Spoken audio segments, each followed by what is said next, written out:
Finalement, le match entre Seth Rollins et Bray Wyatt dans un Hell in a Cell, c'était pas si mal, hein. Bonjour à tous et bienvenue dans ce nouvel épisode de Top 5. Aujourd'hui, je vous parle des pires matchs de la décennie à la WWE. Des véritables purges qu'il ne faut jamais voir, sous peine de voir votre passion du catch s'envoler à tout jamais. Blague à part, je m'étais dit que j'allais arrêter de faire ce genre de format sur les pires, parce qu'à chaque fois, ça met la section commentaires en ébullition. Mais voilà, à l'heure de clôturer cette décennie de catch, il est l'heure de faire un bilan. Et après avoir fait l'éloge de la WWE à travers les âges via la série de vidéos sur les meilleurs matchs de l'histoire, il est maintenant l'heure de pointer du doigt les pires matchs qu'on a eu ces 10 dernières années. Et vous verrez que la sélection de matchs a été faite sur plusieurs critères. Une qualité technique très en dessous, un mauvais placement sur la carte, des innovations qui ne passent pas, ou encore des matchs qui ont extrêmement déçu. Vous allez voir que la liste est très variée. Et bien sûr, comme d'habitude avec ce genre de vidéo, il est normal que vous ne soyez pas forcément d'accord avec cette liste. Peut-être que vous, en tant que fan de catch, vous avez vibré pour un match qui pourtant a été ultra critiqué. Mais si c'est le cas, n'hésitez pas à me le dire en commentaire parce que tous vos avis m'intéressent. Une fois n'est pas coutume, je n'ai pas forcément envie de classer ces 5 matchs par ordre de médiocrité, donc je vais vous faire une liste chronologique en partant de 2010 jusqu'à aujourd'hui. Et on commence directement avec du très mauvais. En 2012, John Cena n'est pas au meilleur de sa forme. En effet, en termes de catch, il perd tour à tour en avril et en mai face à The Rock et à Brock Lesnar. Et durant ce même mois de mai 2012, sa femme de l'époque, Elisabeth Huberdeau, demande le divorce à la suite de plusieurs complications dans le couple. Et que pensez-vous que la WWE ait fait pour remonter le moral de John Cena, hein? Eh bien absolument rien, et même pire, la promotion l'a mis dans une rivalité très fade contre John Laurinaitis. Pour ceux qui l'auraient oublié, John Laurinaitis était le fameux general manager de Raw, totalement insupportable et dont la voix était angoissante au possible. Mais avant de travailler à la WWE, celui qu'on appelait Johnny Ace et qui est le frère cadet du catcheur Animal des Road Warriors, a eu une longue carrière de catcheur. Une carrière effectuée en grande partie à la WCW et du côté de la All Japan, où il obtiendra 2 fois la note maximale pour 2 matchs en équipe splendide, avec son acolyte Steve Williams, contre des légendes du catch japonais comme Misawa, Kobashi ou encore Akiyama. Mais revenons-en au sujet principal. John Laurinaitis représentait en 2012 la figure d'autorité heel de Raw, et du coup il allait rentrer en collision avec l'ultime face de la compagnie, John Cena. La construction de l'histoire est assez bancale et on se retrouve avec un match à Over the Limit 2012 où John Laurinaitis est viré si jamais il perd contre John Cena. De plus, si une superstar de la WWE intervient dans le match, elle est également renvoyée. On se dit alors que le match va ressembler à un squash pour John Cena. Ce match est loin d'être fameux et John Laurinaitis gagne grâce à une intervention du Big Show qui avait déjà été viré auparavant et qui donc ne pouvait pas l'être une deuxième fois. Une déception immense pour les fans et comble de l'infamie, ce match a été placé en main event en lieu et place d'une confrontation épique entre CM Punk et Daniel Bryan pour le titre de la WWE.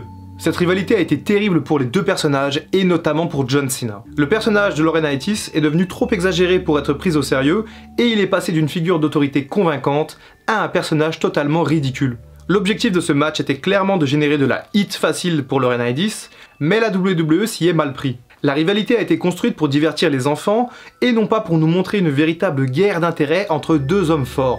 Et ce match aurait pu être bien meilleur avec un booking un peu plus mature au final. John Cena, qui restait sur 2 bonnes rivalités, s'est vu régresser dans cette storyline.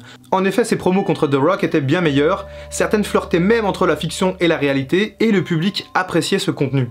Mais contre John Laurinaitis, les promos de John Cena sont redevenus 100% fades, avec des discours basiques qui plaisent aux plus jeunes, mais qui ne fonctionnent plus avec le reste des fans de catch. Toutefois, John Cena s'en sortira bien mieux les années suivantes. Quant à John Laurinaitis, il s'est fait licencier en storyline de son poste de General Manager de Raw 1 mois plus tard, et il a commencé à travailler comme producteur à la WWE les années suivantes. Et petite anecdote, il a dû recroiser John Cena quelques fois puisqu'il est le beau-père des sœurs Nikki et Brie Bella. Il a dû passer 2-3 repas de famille à discuter de ce match avec John Cena. Passons tout de suite au deuxième match. Le prochain match de cette liste est la confrontation entre Bray Wyatt et Randy Orton pour le championnat du monde de la WWE lors de WrestleMania 33. Et ce match avait tout pour être bon. Une storyline assez travaillée où Randy Orton rejoignait, comme d'autres avant lui, la fameuse Wyatt Family gouvernée par le patriarche Bray Wyatt. Randy Orton qui d'ailleurs gagne le Royal Rumble match en 2017 et obtient ainsi une opportunité de titre mondial pour WrestleMania 33. À ce moment-là, c'est d'ailleurs la 2e fois de sa carrière qu'il remporte le Royal Rumble. Un mois plus tard, son maître Bray Wyatt remporte le titre de la WWE dans l'Elimination Chamber de SmackDown.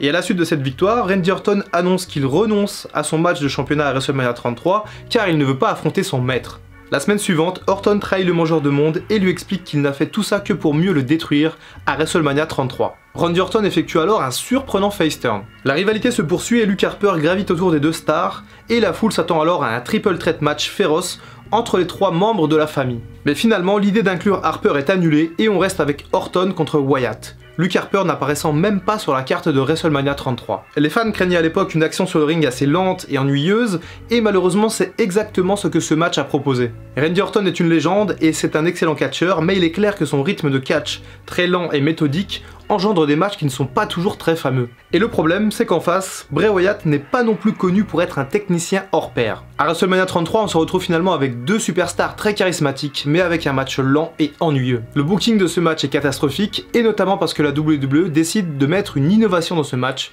une innovation très étrange. Alors que Randy Orton domine au début du match, il se fait surprendre par l'apparition de VR sur le ring. Une deuxième projection apparaîtra plus tard dans le match et provoquera même des sifflets dans la salle. Randy Orton est finalement parvenu à vaincre Bray Wyatt après 11 minutes d'un match absolument fade et aux angles totalement loufoques. Un 11e titre de champion du monde qui est arrivé un petit peu dans l'indifférence générale. Ce premier match PowerPoint de l'histoire est également le dernier puisque la WWE n'a plus jamais utilisé ce procédé lors d'aucun de ses matchs. Le prochain match de cette liste, je le sais d'avance, déchaînera sans doute les passions. Un main event de WrestleMania est normalement quelque chose d'inratable. Tout est fait pour que le match qui clôture le show soit le pinacle d'un spectacle fantastique. Mais la WWE a raté quelques-uns de ses main events, et notamment celui de WrestleMania 34, opposant alors le champion universel Brock Lesnar à son challenger Roman Reigns. Et pourtant, les deux poids lourds s'étaient déjà affrontés 3 ans plus tôt dans le main event de WrestleMania 31, un match adoré par la majeure partie des fans, qui proposait beaucoup d'intensité sur le ring, et une surprise de taille avec le cash-in de Seth Rollins en plein match. Et ce, alors même que la foule de 2015 ne voulait pas voir ce match et souhaitait voir Daniel Bryan contre Brock Lesnar pour le titre de champion. 3 ans plus tard, la WWE allait remettre le couvert en proposant une nouvelle fois cette affiche entre ces deux monstres de puissance. Sauf que le contexte avait radicalement changé. La foule ne voulait pas de Roman Reigns dans le main event. À cette époque, il était hué dans quasiment toutes les salles américaines, et plus que jamais depuis sa victoire contre l'Undertaker lors de WrestleMania 33. En effet, la plus grande partie des fans étaient frustrés et en colère de constater que la WWE continuait d'imposer le Big Dog dans quasiment toutes les batailles pour le titre majeur. D'ailleurs, il n'y a qu'à se rappeler de l'euphorie générale lorsque Shinsuke Nakamura élimine Roman Reigns pour gagner le Royal Rumble match quelques mois plus tôt. Et de l'autre côté, on se retrouve avec un Brock Lesnar de nouveau au top depuis sa victoire contre Goldberg lors du WrestleMania précédent. Il détient à ce moment-là le record du plus long règne de champion universel avec déjà 1 an de règne. Sauf que Brock Lesnar s'est mis la foule à dos en évoquant publiquement son envie de quitter la WWE et de rejoindre l'UFC. Il ne signe à ce moment-là que des très petits contrats et n'apparaît quasiment jamais à la WWE. Une situation donc assez compliquée pour ce main event, et la foule n'allait pas faciliter la tâche des deux catcheurs. Imaginez-vous économiser toute l'année pour voyager vers WrestleMania et voir un main event qui vous débecte vous en tant que fan de catch. C'est exactement ce qui est arrivé à de nombreux fans qui n'ont pas hésité à conspuer les catcheurs, à chanter des chants absolument terribles et même à sortir des ballons de volley gonflables pour s'amuser et perturber le déroulement du match.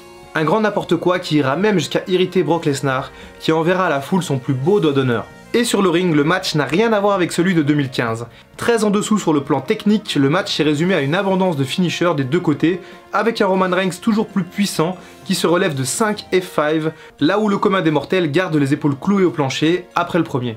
Roman Reigns paraît si fort que Brock Lesnar ira même jusqu'à lui envoyer un coup de coude destructeur au niveau du front, qui fera saigner Roman Reigns assez lourdement. Une abondance de sang qui choque, puisqu'on est alors en pleine PG era et le sang avait totalement disparu des rings de catch. Malgré ce moment choquant, la foule ne rentrera pas dans ce match, qui se terminera à la surprise générale par une victoire de Brock Lesnar, qui conservera ainsi son titre et mettra fin à un show jugé décevant. Et durant la même année, Roman Reigns récupéra le titre avant de devoir le rendre à la suite de sa leucémie. Le 4e match de cette liste est à mes yeux le pire de cette décennie. Depuis l'annonce du partenariat avec l'Arabie Saoudite en 2018, nombreuses sont les polémiques autour de l'organisation de ces shows. Je ne reviendrai pas en détail sur ces polémiques ici, mais en tout cas la WWE communique sur ce partenariat en expliquant qu'elle veut organiser un WrestleMania au Moyen-Orient 2 fois par an, alors qu'elle ferait mieux de se concentrer sur ses propres WrestleMania. Et du coup, qui dit énorme show dit forcément l'apport de grosses stars. Ainsi des lutteurs comme John Cena, Triple H ou encore l'Undertaker n'ont pas hésité à faire le voyage pour satisfaire la foule saoudienne. Et le match qui nous intéresse est le main event du show Crown Jewel en 2018. D-Generation X face au Brother of Destruction. Imaginez ce match en 98 ou en 2008 n'est pas choquant, mais ça l'est un peu plus en 2018. Et bien que les 4 catcheurs engagés soient tous âgés de 50 ans ou plus, ils restent tous des légendes expérimentées sur le ring. Mais malgré tout, ce soir-là, rien n'a fonctionné pour eux. Déjà, le problème majeur de ce match est la participation de Shawn Michaels. Le Heartbreak Kid, qui avait eu droit à une fin de carrière fabuleuse en 2010, trahit sa promesse de ne plus jamais remonter sur le ring, aux grandes dames des fans de catch. Et bien que toujours affûté, le showstopper se présente à Crown Jewel, le crâne totalement rasé et vraiment en manque de rythme. Son acolyte de la DX, Triple H, est quant à lui toujours très affûté, c'est clairement l'homme en forme de ce quatuor et il semble capable de mettre du rythme. Capable oui, jusqu'à ce qu'il se déchire le muscle pectoral lors d'une prise au début du match. Et bien que souffrant, Triple H termine le match avec un bras, ce qui donne lieu à quelques prises totalement botchées. Malgré toute sa bonne volonté pour terminer le match, Triple H ne parvient pas à empêcher le naufrage du bateau. Et du côté des frères de la destruction, c'est également compliqué. En 2018, Kane met sa carrière de catcheur entre parenthèses puisqu'il est élu maire du comté de Knox dans le Tennessee. Quant à l'Undertaker, il est sur le déclin depuis 2015 avec des prestations malheureusement de moins en moins bonnes sur le ring et certaines difficultés à porter des prises. Et sur le ring justement, la catastrophe a bel et bien eu lieu. Le match souffre d'un manque de dynamisme criant et d'une qualité technique très faible. Les calls, c'est-à-dire les enchaînements indiqués à l'adversaire, sont beaucoup trop visibles et le match est bourré de botches disgracieux. La preuve avec ce moonsault de Shawn Michaels depuis la 3ème corde, qui n'est pas rattrapé par Kane et l'Undertaker, et qui termine son saut la face écrasée au sol et le nez cassé au passage. Il existe d'ailleurs une photo de Shawn Michaels et Triple H par terre à la fin du match, tous les deux blessés, l'air de se dire « plus jamais ça ». DX a finalement gagné ce match qui représente pour beaucoup l'un des pires matchs de l'histoire de la WWE. Malheureusement pour l'Undertaker, ses déboires en Arabie Saoudite n'étaient pas terminés. Un fait surprenant a eu lieu cette année en 2019, l'Undertaker n'a pas catché lors de la 35e édition de WrestleMania. Un choix étrange de la WWE qui a préféré le faire apparaître lors du Raw post-WrestleMania. Mais pourtant, on a bel et bien vu l'Undertaker en action cette année, et malheureusement, ça a été une nouvelle fois un crève-cœur pour de nombreux fans. Goldberg contre l'Undertaker, une affiche que tous les fans du catch du temps de l'Attitude Era auraient rêvé de voir à l'époque. Mais encore une fois, en 2019, ça paraît loin d'être judicieux. Goldberg, bien que très affûté physiquement, a du mal à tenir la durée sur des matchs de plus de 5 minutes. Il met beaucoup d'intensité dans ses matchs, mais le cardio n'a jamais été son fort. Et à ce moment-là, il n'est pas monté sur un ring depuis plus de 2 ans. Le match est clairement l'attraction principale du show et il vient clore le spectacle. Et encore une fois, un choix de main event risqué qui pouvait être génial comme catastrophique. Et ce fut le cas. Beaucoup d'intensité dans le début du match, et peut-être même trop puisque l'Undertaker esquive un spear de Bill Goldberg qui vient s'empaler tête la première sur un poteau du ring. Le choc est impressionnant, Goldberg est sonné, et on apprendra plus tard qu'il souffre d'une commotion cérébrale. Malgré cela, il a continué le match, même si c'était dangereux pour sa santé, et qu'il était à peine capable de se tenir debout.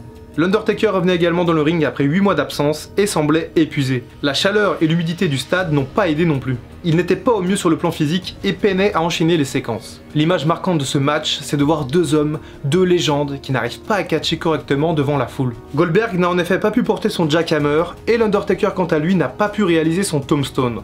Le match s'est donc terminé par un simple chokeslam de l'Undertaker. Et finalement, ce que l'on retient de ce méga match, c'est un sentiment de déception très prononcé. Toutefois, les 2 hommes ayant à cœur de se racheter vont catcher une nouvelle fois dans l'année. L'Undertaker viendra faire équipe avec Roman Reigns lors du show Extreme Rules, une prestation convaincante à l'heure où la WWE avait besoin du Deadman pour hyper son pay-per-view. Et Goldberg quant à lui aura droit à un match assez court mais divertissant face à Dolph Ziggler lors de SummerSlam. Finalement, la grande question que j'ai à vous poser, c'est est-ce que les catcheurs qui sont âgés doivent s'arrêter ou alors est-ce qu'il faut les conserver, quitte à avoir des matchs infects mais à capitaliser sur leur star power? Dites-moi ça en commentaire, j'attends vos réponses. J'aurais également pu placer dans cette liste le main event de WrestleMania 25 entre Triple H et Randy Orton, qui n'était pas au niveau par rapport au match entre l'Undertaker et Shawn Michaels, et puis le match a déçu le public qui s'attendait à un match brutal et qui a vu ce soir-là un match technique assez banal. L'un des matchs les plus décevants du plus grand des shows d'ailleurs est celui entre Daniel Bryan et Sheamus à WrestleMania 28. Daniel Bryan, alors champion du monde poids lourd, perd en moins de 10 secondes dans la consternation générale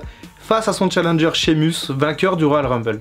Un autre match ayant déçu est le Ring of Fire match entre Bray Wyatt et Kane, qui malgré son originalité n'a pas été bon du tout dans sa réalisation. Mais finalement, ce qui est frappant dans cette liste, c'est qu'on retrouve beaucoup de matchs très récents. Est-ce que ça signifie que la WWE est moins enclin à proposer de la qualité sur le ring? Peut-être. Mais il est également possible que j'ai oublié certains autres matchs odieux qui sont un petit peu plus vieux, et si c'est le cas, je vous laisse m'en parler dans les commentaires. Voilà, c'est tout pour ce top 5, j'espère que le contenu vous aura plu, n'hésitez pas à me faire part de vos retours. Je vous dis à très bientôt pour une prochaine vidéo, c'était le Dr Wrestling, prenez soin de vous.